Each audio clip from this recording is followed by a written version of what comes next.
Assalamualaikum warahmatullahi wabarakatuh. Saya Suyanta SPDI alias Yanto Tambir akan berbagi tentang aplikasi penilaian proyek penguatan profil pelajar Pancasila. Namun sebelum kita menggunakan aplikasi ini tentu kita sudah mempunyai modul proyeknya. Seperti ini yang contohkan modul proyek yang telah saya buat. Ini modul proyek saya yang pertama. Alokasi waktunya 12 jam atau 6 kali pertemuan.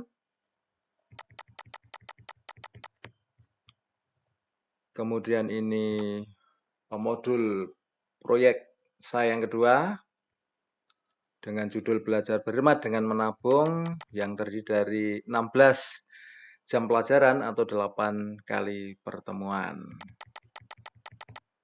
Setelah kita mempunyai modul proyeknya, baru kita bisa melaksanakan penilaian. Nah, untuk melaksanakan penilaian pada aplikasi ini, pertama kita buka data sekolah, kita isi nama sekolah sampai terakhir, data di sini kita isikan. Kemudian judul proyek kita tuliskan di sini. Proyek saya pertama tadi adalah menggali kreativitas dan bakat generasi muda, sudah saya tuliskan. Kemudian judul proyek yang kedua tadi adalah belajar berhemat dengan menabung, sudah kami tuliskan. Dan judul proyek yang ketiga belum, karena memang saya belum membuat modul proyeknya. Selanjutnya kita isi data siswa. Kita tulis data siswa sini sampai alamat peserta didik. Dan di data siswa ini baru saya tulis satu siswa sebagai contoh, Dewi Arimbi, dan ini dapat mengcover 50 siswa. Dan kita tulis deskripsi.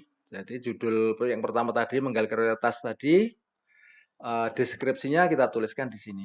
Kemudian judul proyek yang kedua belajar berhemat dengan menabung tadi, deskripsinya kita tuliskan di sini. Jadi ini kita ambil dari modul proyek tadi.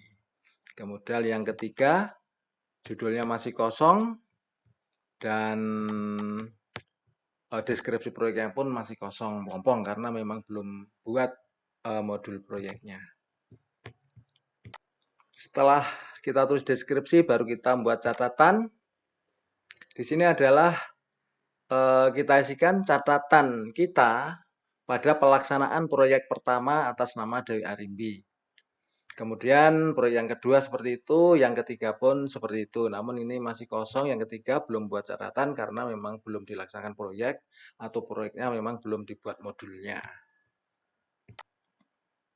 Kemudian setelah itu baru data proyek kita input di sini. Proyek kita yang pertama tadi kita input dari dimensi, elemen, subelemen, dan nanti otomatis capaian fase atau capaian kelas akan muncul sendiri di sini.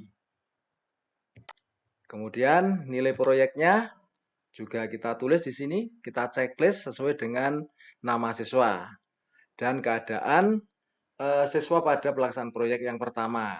Seperti BB ini adalah belum berkembang, MB itu mulai berkembang, B berkembang, dan SB sangat berkembang.